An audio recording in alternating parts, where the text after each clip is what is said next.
Good afternoon students, कैसे हो आप सभी। उम्मीद करता हूँ कि आप सभी बिल्कुल कुशल मंगल होंगे, खुश होंगे और आपकी जो है स्टडी बड़ी अच्छी तरह चल रही है, क्योंकि लक्ष्य एकेडमी का वादा है आप लोगों को घर बैठे जो अच्छी एजुकेशन प्रोवाइड करवाना। और जैसे कि आपको पता है कि हमने क्लास 9 का पूरा शुरू किया है ज्योग्राफी का, तो ज्योग्राफी में हम जो है चैप्टर साइकिल हमारा चला हुआ है physical features of India, Bharat का भौतिक स्वरूप। इसकी जो है फर्स्ट लेक्चर जो है मैं बना चुका हूँ और वीडियो डाल चुके हैं। जिन बच्चों ने जो वीडियो नहीं देखी तो आप जो डिस्क्रिप्शन में जाके या चैनल में देख पिछले वाली वीडियो जो देख सकते हैं। प्यारे बच्चों, जैसे कि हमने पढ़ा था कि भारत का भौतिक स्वरूप में जो है भारत को जो है फिजिकली क्लासिफिकेशन यदि देखा जाए भारत का, तो हम जो है लगभग 6 पार्ट्स यहाँ पर पाते हैं भारत के फिजिकल क्लासिफिकेशन में। और इस क्लासिफिकेशन में हम जो है ऑलरेडी 2 पार्ट्स भी है डिस्कस, हम जो है ऑलरेडी 2 पार्ट जो डिस्कस कर चुके हैं, जिसमें जो है उत्तर भारत का विशाल मैदान और जो है हिमालय पर्वत, ये दोनों भाग जो है हम ऑलरेडी डिस्कस कर चुके हैं। तो अब जो है इस वीडियो में हम उससे आगे डिस्कस करेंगे। और बच्चों बता देता हूँ कि ये वीडियो जो काफी इंपॉर्टेंट रहने वाला है, आपको जो है कॉम्पिटिटिव एग्जाम के रिगार्डिंग जो काफी इंपॉर्टेंट टॉपिक है और आपका क्लास 9 के हिसाब से तो इम्पोर्टेंट है ये। तो आइए शुरू करते हैं आज का chapter physical features of India. जैसे कि आप देख रहे हो मैप में जो है हम जो तीसरा पार्ट यहाँ पर डिस्कस करेंगे, जिसका नाम है पेनिनसुला प्लेटू या प्रायद्वीप पठार। पेनिनसुला प्लेटू जो है आज हम यहाँ पर जो डिस्कस करेंगे।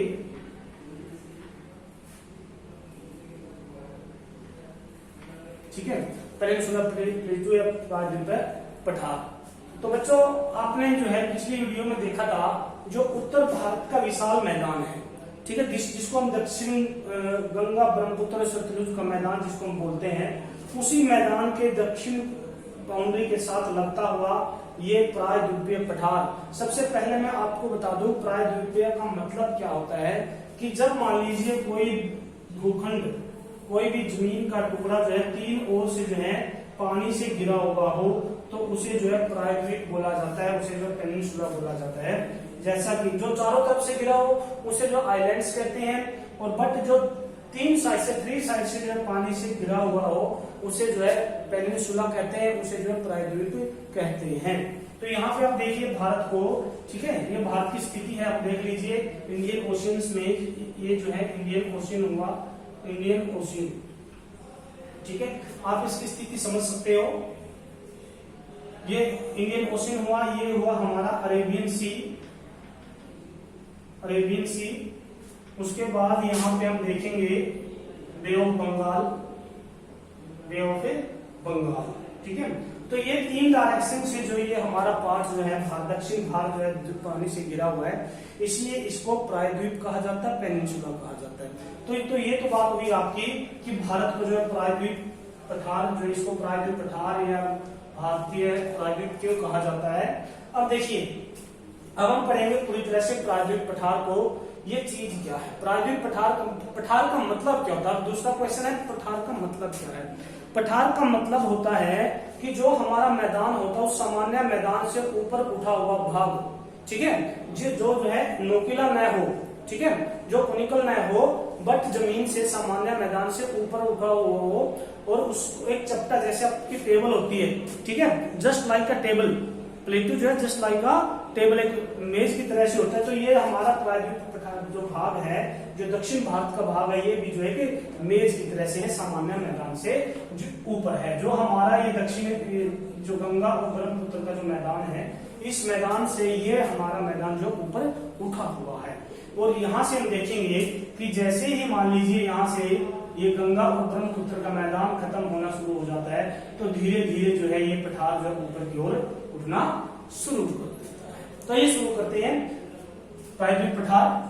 प्रायद्वीप पठार की हम देखेंगे, इसकी जो सीमा है, जो बाउंड्रीज की बात करें हम, सबसे पहले हम इसकी बाउंड्रीज की बात करें, इसके विस्तार की बात करें, तो हम देखेंगे कि प्रायद्वीप पठार की जो सीमा है वो गंगा और ब्रह्मपुत्र मैदान के दक्षिण से शुरू होकर, और दूसरा क्या है कि यहाँ पर दिल्ली कटक, ये जो है अरावली की पहाड़ियां मैंने यहाँ पे दिखाई हुई, देख लीजिए ये अरावली की पहाड़ियां हैं। और अरावली की पहाड़ियां का जो एक अतिरिक्त एक्स्ट्रा जो एक्सपेंड है, जो विस्तार है, जिसको हम दिल्ली कटक के नाम से बोलते हैं। क्या बोलते हैं उसको? दिल्ली कटक, यानी दिल्ली तक जो है फैली हुई जो अरावली की पहाड़ियां हैं, वहां से जो है अरावली दक्षिण पठार जो है शुरू हो जाता है। ये तो हुआ हमारा उत्तर पश्चिम की तरफ से। और यदि उत्तर पूर्व की तरफ देखें तो उत्तर पूर्व में यहाँ पर हमें जो है राजमहल की पहाड़ियां जो है मिलेगी। यहाँ पर राजमहल की पहाड़ियां हमें देखने को मिलेगी। यहाँ उत्तर पूर्व में इसकी बाउंड्री जो बनती है राजमहल की पहाड़ियां। और उत्तर पश्चिम में हमें यहाँ पे मिलेगी दिल्ली, कटक या अरावली की अतिरिक्त पहाड़ियां। उसके बाद यदि हम पश्चिम की बात करें तो पश्चिम में हमें यहाँ मिलेगी गिर की पहाड़ियां, जो कि गुजरात में यहाँ पे गिर के जंगल के बारे में पढ़ा होगा। ठीक है, तो यहाँ हमें गिर की पहाड़ियां इसकी बाउंड्री बनाती है पश्चिम की तरफ से।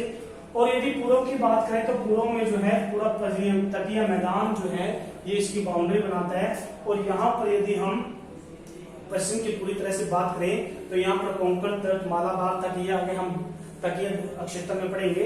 और यहाँ पर आ जाती है पूरी तरह से साउथ में कार्डेमम की पहाड़ियां, जिसको हम इलायची की पहाड़ियां भी कहा जाता है। तो ये तो हुई इसकी बाउंड्री के साथ तटस्थ जो इसकी लोकेशन है वो उसकी बात हुई।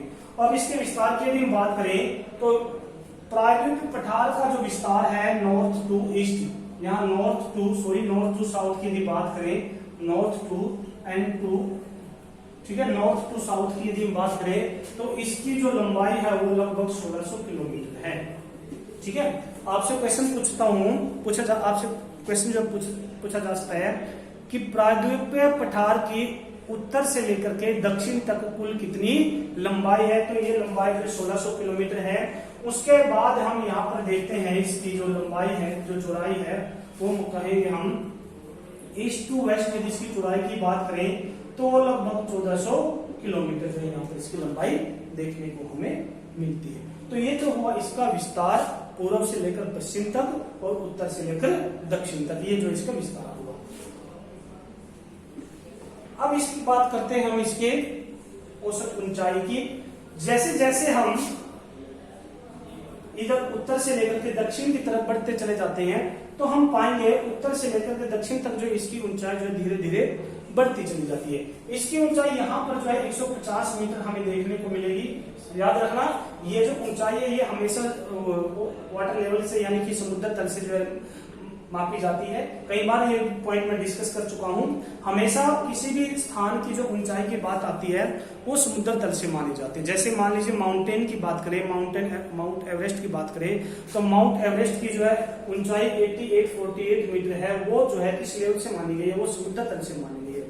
तो यहाँ पर भी जो इसकी ऊंचाई की बात करें तो यहाँ पर शुरुआती जो इसकी ऊंचाई है 150 मीटर से जो एकदम से जो इस पर ऊंचाई जो है बनती है नॉर्थ, ये हमारा नॉर्थ का जो मैदान है उससे अचानक से ऊंचाई शुरू हो जाती है और धीरे धीरे इसकी ऊंचाई जो है दक्षिण की तरफ बढ़ती चली जाती है। यदि इसके आधार की बात करें, इसके बेस की बात करें तो इसका बेस कौन सा, इसका आधार जो है अरावली की पहाड़ियां और राजमहल की पहाड़ियां जो इसका आधार माना जाता है। आपसे पूछा जा सकता है कि जो विंध्याचल का जो हमारा दक्षिण का जो पठार है उसका आधार क्या है, तो उसका आधार जो है अरावली की पहाड़ियां और राजमहल की पहाड़ियां जो इसका आधार माना जाता है। और यदि सिरस की बात करें तो सिरस में इसकी नीलगिरी की पहाड़ियां हमें देखने को मिलेगी। यहाँ पर जो नीलगिरी की पहाड़ियां हैं, ठीक है, जहां पर दक्षिण ये पूर्वी घाट और पश्चिमी घाट आकर मिलता है, वहां पर जो नीलगिरी की पहाड़ियां जो पाई जाती है तो ये इसका सिरस है, ये इसका टॉप है। ठीक है जी, ये तो हुई इसके सिरस की बात और इसके आधार की बात। तो यहाँ पर इसकी एवरेज ऊंचाई की बात करें तो इसकी एवरेज ऊंचाई 600 से लेकर के 900 मीटर तक जो इसकी एवरेज ऊंचाई पाई जाती है। जैसे जैसे हम इसको स्टडी करेंगे, हम अध्ययन करेंगे तो वी विल फाइंड दैट, हम पाएंगे कि इसका जो स्लोप है, जो ढाल है, इसका ढाल जो है पश्चिम से लेकर पूर्व की तरफ जो इसका ढाल कम होता चला जाता है।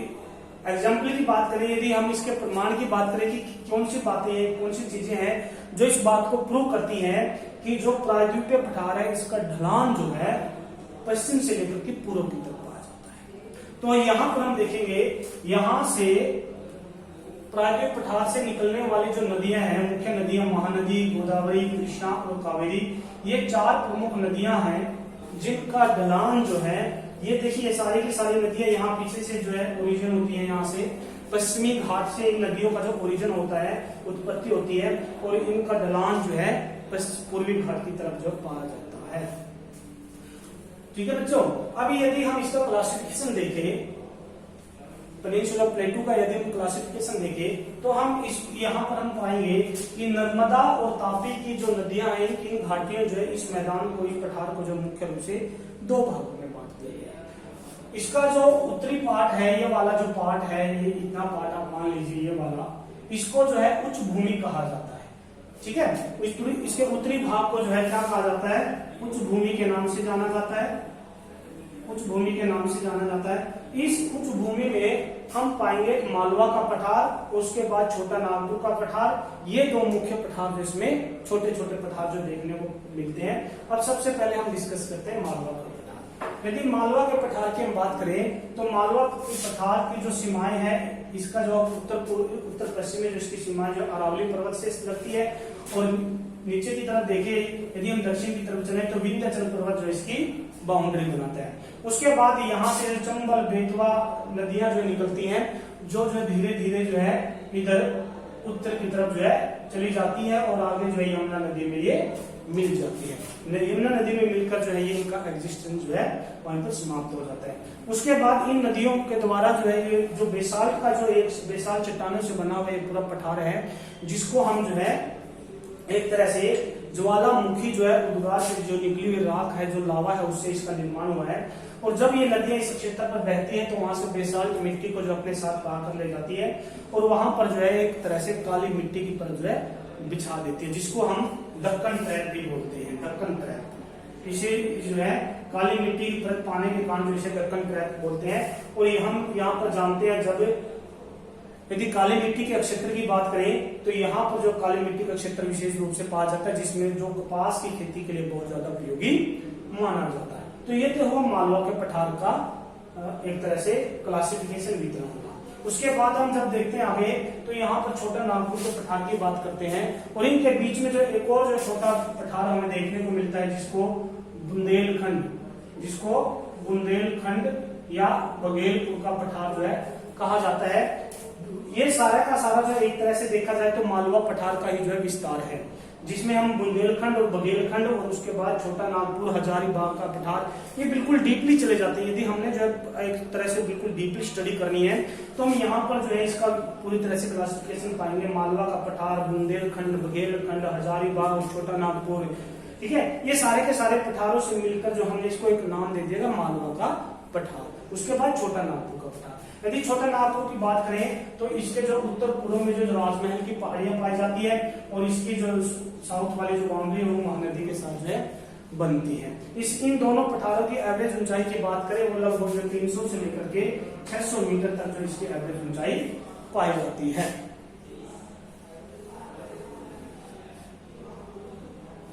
तो ये सारे के सारे पठार मिलकर जो रांची का पठार कहलाता है, जिसमें मैंने आपको बताया। इसमें जो है मुख्य तौर पे जो है मालवा का पठार, फिर बुंदेलखंड या बघेलखंड, ठीक है, रांची का पठार, हजारीबाग, फिर छोटा नागपुर, ये सभी जो है मालवा के पठार के जो है हिस्से माने जाते हैं। सभी को जो अलग अलग से जो है नाम जो है दिए गए हैं, आप इनको नोट कर सकते हैं। यदि आपसे जो शॉर्ट क्वेश्चन में पूछा जाए कि रांची का पठार जो है कौन से पठार का एक छोटी शाखा है, हजारीबाग के पठार के यदि लोकेशन की बात करें तो ये झारखंड और ये इधर छत्तीसगढ़ में पाए जाते हैं। छोटा नागपुर का पठार जो है काफी ज्यादा हमारे लिए खनिजों से भरपूर एक ऐसा पठार है जहां पर जो मुख्य तौर से जो बहुत सारे खनिज पाए जाते हैं। आयरन ओर की बात करें, यदि कोयले डिपॉजिट की बात करें, तो सारे के सारे जो हमें मिनरल्स और मिनरल्स जो यहाँ पर देखने को मिलते हैं, जिसको छोटा नागपुर को जो भारत का रूर कहा जाता है। भारत का रूर का मतलब है ये एक तरह से इसको एक नाउन संज्ञा दी गई है। भारत का रूर का मतलब है जर्मनी का एक ऐसा क्षेत्र जहां पर बहुत ज्यादा मात्रा में कोयला पाया जाता है, बहुत ज्यादा मात्रा में कच्चे लोहे के अयस्क पाए जाते हैं, डिपोजिशन पाया जाता है। तो ये एक प्रकार से भारत का रूर है जहां पर बहुत ज्यादा मात्रा में कोयला और मिनरल्स जो पाए जाते हैं। तो ये तो हुआ हमारा मालवा का पठार, जिसको मैंने उच्च भूमि के रूप से जो है डिस्कस किया था, क्लासिफिकेशन किया था। उसके बाद जो भारत की उच्च भूमि है उसके बिल्कुल दक्षिण का जो हिस्सा है, नर्मदा और तापी नदियों के द्वारा उच्च भूमि और दक्कन ट्रैप को, जिसको हम दक्कन का ट्रैप कहा जाता है, दक्षिण का पठार कहा जाता है, उसको जो है एक तरह से बंटवारा कर देती है नर्मदा और ये तापी की घाटियां जो है इसको अलग कर देती है। तो अब बात करते हैं पूरे दक्षिण भारत के पठार की। तो दक्षिण भारत के पठार की यदि हम बात करें तो इसकी एवरेज ऊंचाई जो है 600 से लेकर के 900 मीटर तक इसकी एवरेज ऊंचाई जो है पाई जाती है। दक्षिण भारत के पठार की यदि हम बात करें 600 से लेकर के 900 मीटर तक इसकी एवरेज ऊंचाई जो है देखने को हमें मिलती है। और यहाँ पर हम देखेंगे ये वाला पार्ट जो है, पहले हम इस पोर्शन को बात करेंगे। हम जो है सबसे पहले पश्चिमी पार्ट की बात करें तो पश्चिमी जो हमारा पश्चिमी भाग है दक्षिण के पठार का, ठीक है। यहाँ पर हम देखेंगे ये जो एवरेज ऊंचाई जो इसकी है वो उत्तर से लेकर के दक्षिण तक जो इसकी ऊंचाई जो धीरे धीरे बढ़ती चली जाती है। यहाँ पर इसकी एवरेज ऊंचाई जो है 600 मीटर पाई जाती है। 600 मीटर जो इसकी एवरेज ऊंचाई पाई जाती है, धीरे धीरे इसकी ऊंचाई जो है 900 मीटर तक जो है पहुंच जाती है। और इसका जो ये जो ढलान है ये काफी ज्यादा खड़ी ढलाने हैं और कहीं कहीं पर जो है ये इनको पार करने के लिए सिर्फ और सिर्फ 4 रास्ते जाते हैं, जहां पर हम धर्रे जो हमें धर्रे देखने को मिलते हैं 1 2 3 4, ये 5 धर्रे जो है देखने 4 धर्रे जो देखने को मिलते हैं। इन्हीं 4 धर्रों की सहायता से हम इसको जो है पार कर सकते हैं। देखिए ये जो पोर्शन है, ये जो मैंने एक पट्टी छोड़ी हुई है, ये तटीय मैदान है और इन तटीय मैदान के इस तरफ जो है ये वाला जो पोर्शन है इसको बोला जाए पठार शुरू हो जाता है और यहाँ पर जो पहाड़ियां देखने को मिलती है, ठीक है बच्चों। तो यहाँ पर ये पहाड़ियां हमें देखने को मिलती है और ये पहाड़ियां बिल्कुल एक तरह से खड़ी ढलाने हैं। और इन पहाड़ियों की यहाँ पर यदि इधर महाराष्ट्र की तरफ बात करें, महाराष्ट्र गुजरात की यदि बात करें तो यहाँ पर इनकी एवरेज ऊंचाई 600 मीटर देखने को मिलती है और धीरे धीरे ये जो ऊंचाई केरल के तट तक आते आते ये ऊंचाई लगभग 900 मीटर तक पहुंच जाती है। आई थिंक बच्चों आप जो है अच्छी तरह से समझ पा रहे हो। यदि मान लीजिए किसी भी प्रकार की कोई दिक्कत है, आप जो है बीच बीच में वीडियो को रोक के जो है दोबारा से रीस्टार्ट करके भी अच्छी तरह से समझ सकते हो। यदि फिर भी आपको कोई वीडियो में किसी प्रकार की प्रॉब्लम रहती है तो आप हमें जो कमेंट जरूर करें कि सर जो इस प्रकार की प्रॉब्लम जो हमें आती है, ताकि हम आने वाले समय में उन प्रॉब्लम्स को जो है सॉर्ट आउट कर सकें। तो बच्चों फिर उसके बाद हम देखेंगे तो धीरे धीरे ऊंचाई बढ़ती चली जाती है। और यहाँ पर मैंने धर्रा की बात की, तो यदि धर्रों की बात करें तो जो कौन कौन से पासेज हैं, तो यहाँ पर हम सबसे पहले देखेंगे ये थार धर्रा जो है नंबर 1 पर जो है थार धर्रा हमें देखने को मिलता है, जो मुंबई और नासिक के बीच के रास्ते को जो है जोड़ता है, मुंबई और नासिक, ठीक है। आपसे ये क्वेश्चन पूछा जाता है थार धर्रे से जो है कौन सा रास्ता जो जाता है, तो हम यहाँ पर देखेंगे मुंबई से और नासिक के रास्ता जो प्रोवाइड करवाता है, मुंबई और नासिक का जो रास्ता है उसको जोड़ने के लिए कौन से धर्रे का प्रयोग किया जाता है, यहाँ पर थार धर्रा जो है इस काम को जो है अंजाम देता है। नंबर 2 पे हम देखते हैं कि भोर धर्रा जो है जो कि महाराष्ट्र में पड़ जाता है, ये भी जो पुणे और नासिक के बीच का रास्ता जो है अवेलेबल करवाता है। उसके बाद नंबर 3 की बात करें तो यहाँ पर नंबर 3 पे हम देखते हैं यहाँ पर पाल धर्रा जो है हमें देखने को मिल जाता है। सबसे पहले हमने थार धर्रा, उसके बाद भोर और उसके बाद पाल धर्रा हमें देखने को मिलता है। तो यहाँ पर पाल धर्रा जो कोचीन और आगे का रास्ता कर्नाटक का रास्ता खोल देता है। उसके बाद नंबर 4 पे जो हम देखते हैं यहाँ पर केरल और ये तिरुवनंतपुरम के लिए जो रास्ता जो खोल देता है। ये 4 धर्रे जो हमें नंबर 4 पे जो है सीन कोटा, नंबर 4 पे जो कौन सा धर्रा देखने को मिलेगा हमें, सीन कोटा। तो ये 4 धर्रे जो है दक्षिण के धर्रे कहलाते हैं, जो एक तरह से पश्चिमी घाट को पूर्वी घाट तक जो रास्ता खोल देते हैं। तो ये तो धर्रों की बात हुई। अब यदि इसकी पहाड़ियों की बात करें तो यहाँ की जो पहाड़ियां हैं सबसे ऊंची यहाँ पर जो है 2 मुख्य पहाड़ियां पाई जाती है, जिसको जो है अनाईमुदी, एक तो यहाँ पर जो है अनाईमुदी नाम की जो एक पहाड़ी पाई जाती है अनाईमुदी, और नंबर 2 पे पाया जाता है डोडा बेटा। ये 2 मुख्य पहाड़ियां हैं जो जिनकी एवरेज ऊंचाई जो 2695 मीटर और यहाँ पर 2660 मीटर ये जो है एवरेज ऊंचाई जो है पाई जाती है। यहाँ पर ये मुख्य 2 पहाड़ी की चोटियां। आपसे ये क्वेश्चन भी पूछा जा सकता है दक्षिण भारत की सबसे ऊंची चोटी कौन सी है, तो वो है अनाईमुदी, जिसकी ऊंचाई जो 2695 मीटर है। देखिए उत्तर भारत की तुलना में तो ये बहुत छोटी है, ठीक है। उत्तर भारत में सबसे ऊंची चोटी कौन सी है, माउंट एवरेस्ट है, ठीक है, जिसकी ऊंचाई जो है कितनी पाई जाती है 8848 मीटर जो इसकी ऊंचाई जो पाई जाती है। इनकी तुलना में ये बहुत छोटी है, लेकिन दक्षिण भारत की ऊंचाई की बात करें तो 2695 नामक जो चोटी है, जिसको 2695 ऊंचाई है उसकी, और अनाई मुदी जिसको कहा जाता है, अनाई मुदी भी मिलता है कभी कभी लिखा हुआ और अनाई मुदी भी मिलता है। ठीक है, नंबर 2 पे आ जाती है डोडा बेटा। ये है हमारे इस पश्चिमी जो घाट है या पश्चिमी का जो प्लेटू है उसकी सबसे ऊंची चोटी हमें देखने को मिलती है। तो ये क्या हुआ हमारा दक्षिण पठार का पश्चिमी भाग। उसके बाद हम देखते हैं दक्षिणी पठार का पूर्वी भाग। ठीक है बच्चों, दक्षिणी पठार का पूर्वी भाग की यदि हम बात करें तो ये जो है पश्चिमी घाट की तुलना में काफी विच्छिन्न है। विच्छिन्न का मतलब होता है काफी कटा फटा है। ये जो लगातार जो है पहाड़ियां लगातार जो एक तरह से चोटी जो है नहीं बनी हुई, ये जो है अलग अलग तरह से कटा हुआ है। इनके कटने का कारण क्या है? क्योंकि यहाँ पर हम देखेंगे यहाँ की जो मुख्य नदियां हैं, महानदी, गोदावरी, कृष्णा, कावेरी, फिर उसके बाद पेरियार नदी भी आ जाती है, छोटी मोटी और नदी आती है जैसे तुंगभद्रा है, ठीक है, कोयल नदी है, तो और भी छोटी मोटी नदियां हैं। उन नदियों ने इस पूरे क्षेत्र को जो है कटाव कर दिया है। ये पहाड़ियां जो है एक तरह से घिसी जा चुकी है इन नदियों के बहाव के द्वारा, और ये नदियां जो है यहाँ पर जब गिरती हैं तो ये सभी नदियां जो है डेल्टा बनाती हैं। आपसे बिल्कुल ये क्वेश्चन बड़े इंपॉर्टेंट क्वेश्चन यहाँ से बनते हैं कंपटीशन के हिसाब से भी, और ऑब्जेक्टिव क्वेश्चन भी यहाँ पर पूछे जाते हैं 9th क्लास से लेकर 10th क्लास तक कि जो पूर्वी घाट की नदियां हैं क्या वो डेल्टा बनाती है या एस्टुरी बनाती है। एक क्वेश्चन और डिस्कस कर देता हूं मैं कि जो पूर्वी जो पश्चिमी जो घाट है, पश्चिमी घाट में जो गिरने वाली नदियां हैं, जो मुख्य नदियां नर्मदा और तापी, ये दोनों नदियां अरब सागर में गिरती हैं। बाकी सारी की सारी ये जो दक्षिण का पठार है, दक्षिण पठार की सारी नदियां जो हैं बंगाल की खाड़ी में गिरती हैं। केवल 2 नदियां हैं जो अरब सागर में गिरती हैं, और दोनों नदियां जो है एस्टुरी बनाती हैं, ये डेल्टा नहीं बनाती। बाकी सभी नदियां जो है महानदी, गोदावरी, कृष्णा, कावेरी, पेरियार, ठीक है, ये सारी की सारी नदियां क्या बनाती है? डेल्टा बनाती है। ठीक है, और इसी डेल्टा के कारण जो है, इन नदियों के कारण जो है ये सारा का सारा तट जो है कटा पटा है, और यहाँ पर जो है बहुत सारी घाटियां हैं, और इन घाटियों से जो है इधर जाने का रास्ता बना रहता है। तो बच्चों ये तो हुआ हमारा पूर्वी का क्षेत्र। यहाँ पर नदियों की बात हमने कर ली है। हाँ, यहाँ की यदि एवरेज ऊंचाई की बात करें तो ये जो है पूर्वी जो का हिस्सा जो है पश्चिमी हिस्से की तुलना में काफी नीचा है।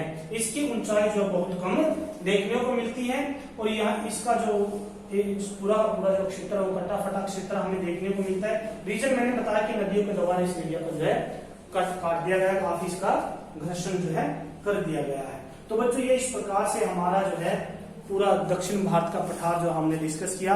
अब क्लास 9th के हिसाब से यदि हम देखें तो यहाँ पर 2 पार्ट्स हमें 3 पार्ट्स और बचते हैं, जिसमें जो है मरुस्थलीय भूमि आ जाएगी, उसके बाद यहाँ पे आ जाती है हमारी आइलैंड्स आ जाते हैं, और इसके साथ साथ हमारा जो है तटीय मैदान, वो सभी भी हम डिस्कस करेंगे इसी वीडियो में। तो बच्चों हम बात कर रहे हैं कि जिस प्रकार से हमने पढ़े कि दक्षिण पठार पर जो हमने डिस्कस कर लिया, उसी प्रकार से भारत का नंबर 4 पे जो पार्ट आता है वो आता है तटीय मैदान। अब हम जो है तटीय मैदान की जो डिस्कस करेंगे भारतीय क्लासिफिकेशन के अकॉर्डिंग, ज्योग्राफिकल क्लासिफिकेशन के अकॉर्डिंग। तो दक्षिण तटीय मैदान की यदि बात करें कि जो हमारा दक्षिण का पठार है, जो पेनिनसुला प्लेटू है, उसके जो है ईस्ट पार्ट में और जो है वेस्ट पार्ट में जो है हमें संकरे तटीय मैदान, नैरो एक तरह से कह सकते हैं नैरो जो है प्लेन्स मिलते हैं, और ये मैदान जो है कहीं कहीं पर काफी ज्यादा संकरे, कहीं पर बहुत ज्यादा चौड़े आते हैं। तो दिशा के अकॉर्डिंग जो सबसे पहले हम जो है बात करते हैं यहाँ पर पश्चिमी तटीय मैदान की। तो इसे जो है भौगोलिक रूप से 2 भागों में बांट सकते हैं तटीय मैदानों को। नंबर 1 पे आ जाता है पश्चिमी तटीय मैदान, पश्चिमी तटीय मैदान, और नंबर 2 पे आ जाते हैं हमारा पूर्वी तटीय मैदान। तो ये 2 प्रकार से हम इस 2 भागों में इस प्रकार से बांट सकते हैं। सबसे पहले बात करते हैं पश्चिमी तटीय मैदान की। पश्चिमी तटीय मैदान जो है पूर्वी तटीय मैदान की अपेक्षा काफी संकरे हैं, ये इतने ज्यादा चौड़े नहीं है ये। और इनकी यदि विस्तार की बात करें तो पश्चिमी तटीय मैदान गुजरात में सूरत से लेकर के कन्याकुमारी तक, यहाँ पर सूरत से लेकर के कन्याकुमारी तक लगभग इसकी लंबाई जो है 1500 किलोमीटर के आसपास में पाई जाती है। ये सूरत से लेकर के, सूरत से कन्याकुमारी तक, कन्याकुमारी तक इनकी लंबाई जो है लगभग 1500 किलोमीटर जो है पाई जाती है। इन मैदानों का निर्माण जो है महासागरीय धाराओं द्वारा किया गया। महासागरीय धाराएं लगातार जो है यहाँ पर चलती रहती है और यहाँ पर जो है कंकड़ पत्थर रेत का निक्षेप जो है यहाँ पर ये करते रहते हैं और इस प्रकार इन मैदानों का निर्माण जो हुआ है। इन मैदानों को जो है भौगोलिक रूप से जो है 3 मुख्य भागों में बांटा गया है। इसके 3 पार्ट जो किए गए हैं मुख्यतः रूप से और ज्योग्राफिकल रूप से इनको नाम दिए गए हैं। यदि बात करें कि पहले वाला जो पार्ट है, हम देखेंगे मुंबई से लेकर के गोवा के बीच में, मुंबई से गोवा का जो क्षेत्र है उसको जो है कोंकण तट कहा जाता है। मुंबई से लेकर के गोवा तक का जो क्षेत्र है उसको जो है कोंकण तट या कोंकण का मैदान कहा जाता है। और इस मैदान की जो यदि लंबाई की बात करें तो इस मैदान की लंबाई जो है लगभग 500 किलोमीटर है और इसकी चौड़ाई की बात करें तो ये मैदान जो है लगभग 50 किलोमीटर तक जो जुड़े पाए जाते हैं। इन मैदानों का काफी सारा क्षेत्र जो काफी सारा भाग जो है तटीय भूमि में चला जाता है। तटीय जलीय मैदान जो यानी कि पानी के अंदर जो काफी सारा भाग जो है चला जाता है। वाटर लेवल बढ़ने के साथ साथ जो है पानी में जो इनका मैदान जो है चला जाता है। तो ये तो कोंकण तट का बात हुई। उसके बाद हम देखते हैं गोवा से लेकर के, गोवा से मंगलुरु तक, मंगलोर लिख सकते हैं हम, मंगलोर तक का जो क्षेत्र है उसको कन्नड़ तट, उसको जो है कन्नड़ तट या कन्नड़ का मैदान, कन्नड़ तट या मैदान कहते हैं। और इसको जो है कर्नाटक का मैदान भी कहा जाता है। इसी को जो है कर्नाटक का मैदान भी कहा जाता है। यदि इसकी हम लंबाई की बात करें, इसका जो विस्तार है वो लगभग 225 किलोमीटर जो है पाया जाता है। 225 किलोमीटर जो इसकी लंबाई है। चौड़ाई की बात करें तो चौड़ाई लगभग 50 से लेकर जो 60 किलोमीटर तक जो इसकी चौड़ाई जो है पाई जाती है। नंबर 3 पे हम देखेंगे मंगलोर से लेकर के और यहाँ पर कन्याकुमारी तक, मंगलोर से कन्याकुमारी तक इसकी यदि हम लंबाई की बात करें तो इसकी लंबाई भी लगभग 500 किलोमीटर तक पाई जाती है। और यहाँ पर ये मैदान भी जो काफी जो है एक तरह से विकसित है, काफी अच्छी तरह से विकसित पाया जाता है। इसकी लंबाई भी लगभग 50 से 60, इसकी चौड़ाई भी 50 से 60 किलोमीटर तक जो देखने को मिलती है। अप्रोक्सीमेटली यदि हम देखा जाए तो ये मैदान जो है ज्यादा चौड़े नहीं है क्योंकि यहाँ पर जो नदियों का विस्तार नहीं है। यहाँ पर जो नदियां जो विकसित नहीं, नदियों का जो जाल यहाँ पर नहीं है, जबकि पूर्वी घाट में हमें बहुत सारी नदियां देखने को मिलेगी। और इन नदियों, इस तट को जो है पूर्व की तरफ जाने के लिए केवल, जैसे हमने पहले पार्ट में डिस्कस किया था, यहाँ प्रायद्वीप पठार में डिस्कस किया था, इनको पार करने के लिए इन 4 धर्रों की सहायता से इसको पार किया जा सकता है। क्योंकि बाकी क्षेत्र में जो है पूरी लंबवत जो है पहाड़ियां देखने को मिलती है और इनको पार करने के लिए नंबर 1 जो है ये हमारा थाल धर्रा, नंबर 2 पे जो है भोर धर्रा, जिसको थाल घाट, भोर घाट, पाल घाट के नाम से भी जाना जाता है। तो इन धर्रों की सहायता से इनको पार किया जा सकता है। यदि आर्थिक रूप से देखा जाए ये मैदान जो काफी ज्यादा इंपॉर्टेंट है, काफी ज्यादा महत्वपूर्ण है।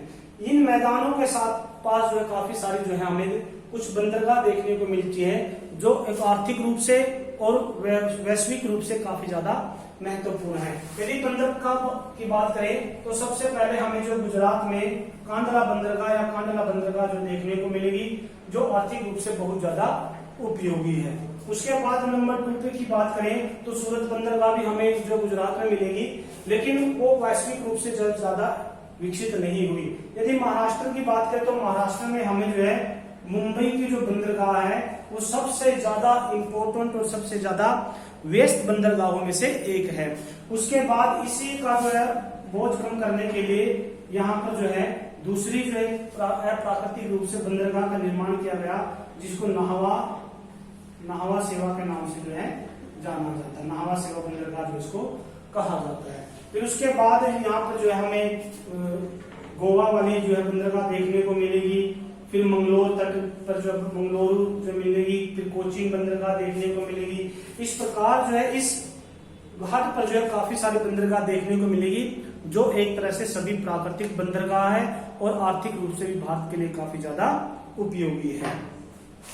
तो ये तो हुआ हमारा पश्चिमी घाट। अब बात करते हैं पूर्वी तट की या पूर्वी घाट की।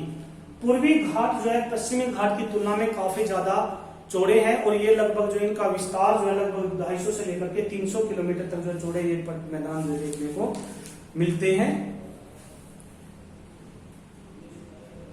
कुछ स्थानों पर इनकी चौड़ाई जो लगभग 200 किलोमीटर तक जो फैल जाती है। और जैसे हमने इनको जो है क्लासिफाई किया था, ठीक इसी प्रकार से इनको जो है हम देखे पूर्व से लेकर के दक्षिण तक के क्षेत्र को यदि हम क्लासिफाई करें तो यहाँ पर हम देखेंगे महानदी गोदावरी महानदी से लेकर कृष्णा तक के क्षेत्र को जो है उत्तरी सरकार के नाम से जानते हैं। ये जो है ये जो तट है ये उत्तरी सरकार, ये वाला तट जो है उत्तरी सरकार कहलाता है। और उसके बाद कृष्णा से लेकर के कावेरी तक का जो क्षेत्र है या नीचे कोरोमंडल तक, ये सॉरी पूरा कन्याकुमारी तक का जो क्षेत्र है उसको जो है कोरोमंडल तट जो है कहा जाता है। तो मैंने इनकी चौड़ाई बताई, लगभग 200 से लेकर के 300 मीटर तक चौड़े हैं। और इस तट पर जो है मुख्यतः जो है महानदी गोदावरी कृष्णा कावेरी इन नदियों के द्वारा बड़े बड़े डेल्टाओं का निर्माण किया जाता है। इन्हीं नदियों के द्वारा ये तट जो है काफी ज्यादा विकसित हो पाया है। लेकिन यदि तटीय मगन भूमि की बात करें तो यहाँ पर तटीय मगन भूमि जो है लगभग 500 किलोमीटर तक जो पाई जाती है। और यहाँ पर जो है ढलान की बात करें तो इनका ढलान जो है काफी खड़ा है, जिसकी वजह से यहाँ पर जो है प्राकृतिक बंदरगाह ज्यादा विकसित नहीं हो पाई। यदि बंदरगाह की बात करें तो यहाँ पर जो है सबसे पहले हमें जो है कलकत्ता बंदरगाह या हल्दिया बंदरगाह देखने को मिलेगी। उसके बाद पारादीप बंदरगाह जो उड़ीसा में मिलेगी। फिर विशाखापट्टनम में जो है विशाखापट्टनम बंदरगाह आंध्र प्रदेश। और उसके बाद तूतीकोरन, एन्नोर और ये चेन्नई बंदरगाह, ये कुछ बंदरगाह जो है पश्चिमी घाट पे मिलेगी। बच्चों आपने जो है यहाँ पर विशेष तौर से इनकी बंदरगाहों को अच्छी तरह से स्टडी कर लेना है। ये जो है यदि जब आपका मैप वर्क आता है, मैप प्रोजेक्ट वाला जो काम आता है, वहां पर जो बेसिकली इस प्रकार के क्वेश्चन जो पूछे जाते हैं कि विशाखापट्टनम बंदरगाह जो है किस घाट में है या किस क्षेत्र में है, किस डायरेक्शन में है, मुंबई हाईवे वाली जो बंदरगाह कहाँ पर है उसको दिखाना है। तो इस प्रकार के क्वेश्चन जो बेसिकली पूछे जाते हैं। तो ये बच्चों ये हुआ हमारा इसका सेकंड दक्षिण भारत का जो है पश्चिमी और पूर्वी और पश्चिमी तटीय मैदानों का डिस्कस हमने यहाँ पे किया है। अब हमारे बचते हैं यहाँ पर ही सबको मैं रफ कर देता हूँ एक बार, काफी ज्यादा भीड़ हो गई यहाँ पे, ठीक है। अब हम इसके बाद देखेंगे भारत के आइलैंड्स।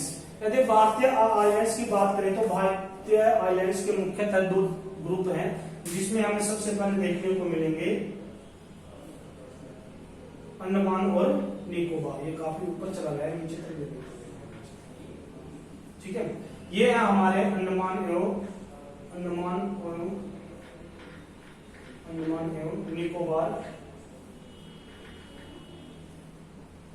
निकोबार द्वीप समूह।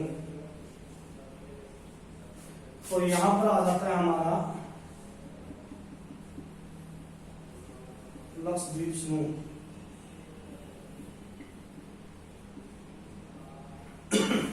ये भारत के मुख्य जो है आइलैंड्स ग्रुप है, मुख्यतः द्वीप जो है इन्हीं को माना जाता है। सबसे पहले हम डिस्कस करते हैं अंडमान और निकोबार द्वीप समूह की। अंडमान और निकोबार द्वीप को जो है 2 मुख्य भागों में बांटा गया है। इसका जो ऊपरी वाला जो उत्तरी भाग है, ऊपर वाला उत्तरी भाग है, उसको जो है अंडमान, नीचे वाले द्वीप को जो है निकोबार द्वीप समूह जो है कहा जाता है। तो द्वीप की बात करें तो भारत में मैंने बताया कि मुख्य तौर से 2 द्वीप समूह पाए जाते हैं, जिसमें अंडमान और निकोबार द्वीप समूह कहते हैं। दूसरा विभाजन क्या है, दूसरा क्लासिफिकेशन किस आधार पर जो है द्वीप समूह बांटे गए हैं, बंगाल की खाड़ी वाले द्वीप और अरब सागर के द्वीप, इन 2 नामों से भी भारत के द्वीपों को जाना जाता है। यदि भारत में मुख्यतः देखा जाए तो भारत में लगभग 608 जो है द्वीप पाए जाते हैं। 608 जो है द्वीप यहाँ पे पाए जाते हैं, जिनमें से जो है मुख्यतः अंडमान निकोबार या बंगाल की खाड़ी में जो है ज्यादा द्वीप हमें देखने को मिलते हैं। ये जो अंडमान निकोबार द्वीप समूह है, ये एक तरह से जो पर्वत है, जो अंदरूनी जो पर्वत है, जो महासागरों के अंदर जो पर्वत पाए जाते हैं, उनकी चोटियां बाहर आ गई है। ये जो है इन द्वीपों का निर्माण जो पर्वत की चोटियों का जो है ऊपर आ जाने से निर्माण हुआ है। और इसके साथ साथ यहाँ पर जो है कुछ तटीय द्वीप भी पाए जाते हैं भारत के तट के साथ साथ, जैसे कि मान लीजिए एक न्यू मूरे जो है एक नया द्वीप जो हाल ही में जिसका निर्माण हुआ। उसके साथ साथ यहाँ पर हम देखते हैं कि श्रीहरिकोटा जो भारत का प्रमुख अंतरिक्ष अनुसंधान केंद्र है श्रीहरिकोटा पर। उसके बाद यहाँ पर श्रीलंका एवं तमिलनाडु के तट की बात करें तो यहाँ पर जो है रामेश्वरम जो आइलैंड्स पाए जाते हैं, जहाँ पर हमारे पूर्व राष्ट्रपति डॉक्टर APJ अब्दुल कलाम का जन्म हुआ था। रामेश्वरम जो आइलैंड्स है वहां पर इनका जन्म हुआ था। तो ये कुछ और आइलैंड्स जो पाए जाते हैं। कुछ नदियां द्वीप भी पाए जाते हैं भारत में, जो नदियों के द्वारा बहाकर लाए गए मलबे से जो द्वीपों का निर्माण हुआ है, इस प्रकार के द्वीप जो पाए जाते हैं। ठीक है, मुख्यतः यदि द्वीप की बात करें जो अंडमान निकोबार द्वीप है, अंडमान निकोबार द्वीप को मैंने बताया कि दो भागों में बांटा गया है। ऊपर वाले पार्ट्स को जो उत्तरी भाग, नीचे वाले को दक्षिणी भाग जो कहते हैं। इनके यदि विस्तार की बात करें तो 6.4 से लेकर के 6.4 उत्तरी अक्षांश से लेकर के, और ये जो है 14 पॉइंट समथिंग जो है, ये मुझे अप्रोक्सीमेटली क्लियर नहीं है, बट आप 14 डिग्री मान लीजिए। तो 14 डिग्री उत्तरी अक्षांश तक इन द्वीपों का जो विस्तार पाया जाता है। इनमें यदि बात करें लगभग 300 द्वीप जो है अंडमान में पाए जाते हैं, अंडमान द्वीप समूह में पाए जाते हैं। और यहाँ पर जो है 16 द्वीप जो है हमें जो है इसमें जो निकोबार द्वीप समूह में देखने को मिलते हैं।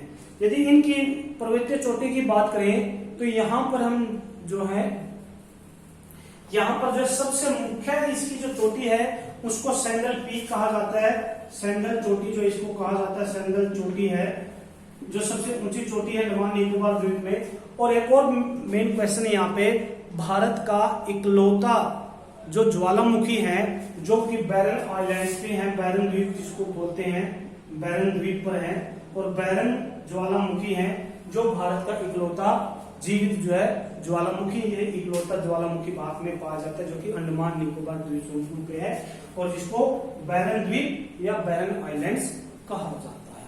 तो ये तो बात हुई बंगाल की खाड़ी की द्वीपों की। उसके बाद लक्षद्वीप की यदि बात करें तो लक्षद्वीप पर मुख्यतः जो है जो द्वीप है वो एक तरह से प्रवाल विधियों के द्वारा बनाए गए, प्रवालों का निक्षेप है। ये प्रवाल जो है एक प्रकार का छोटा सा जीव होता है जो धीरे जो मरकज जो इकट्ठा होता रहता है, उन छोटे छोटे अवशेष जो उनके बनते हैं, उन अवशेषों से यहाँ पर एक विशाल चट्टान का निर्माण हुआ है जिसको प्रवाल निक्षेप कहा जाता है। उन प्रवाल निक्षेपों से जो है लक्षद्वीप समूह का निर्माण हुआ है। यदि लक्षद्वीप की बात करें तो यहाँ पर टोटल जो 36 जो है द्वीप पाए जाते हैं, जिनमें जो है मिनिकॉय जो है एक द्वीप है। और उसके बाद इसकी यदि राजधानी की बात करें लक्षद्वीप की तो लक्षद्वीप की जो राजधानी है कवारती जो है इसकी राजधानी है। और यहाँ पर जो है यदि बात करें कि यहाँ पर जो 36 मैंने बताए, जो 36 मैंने द्वीप बताए, इनमें सिर्फ और सिर्फ 11 द्वीप पर, ठीक है, 11 द्वीपों पर जो है मानव आवास पाए जाते हैं, मानव की रिहायश जो है पाए जाती है। बाकी सारे के सारे आइलैंड्स जो है डीप जो है वेजिटेशन से भरे हुए हैं, गहरी वनस्पति वहां पर पाई जाती है, जंगली जीवन वहां पे पाया जाता है। एक तरह से देखा जाए तो यहाँ पर जो है प्राकृतिक संपदा बहुत ज्यादा मात्रा में पाई जाती है और जो एक तरह से हमारे लिए बहुत ज्यादा उपयोगी एवं महत्वपूर्ण है। तो बच्चों ये हुआ भारत का क्लासिफिकेशन, द्वीपों का समूह, द्वीप समूह का क्लासिफिकेशन।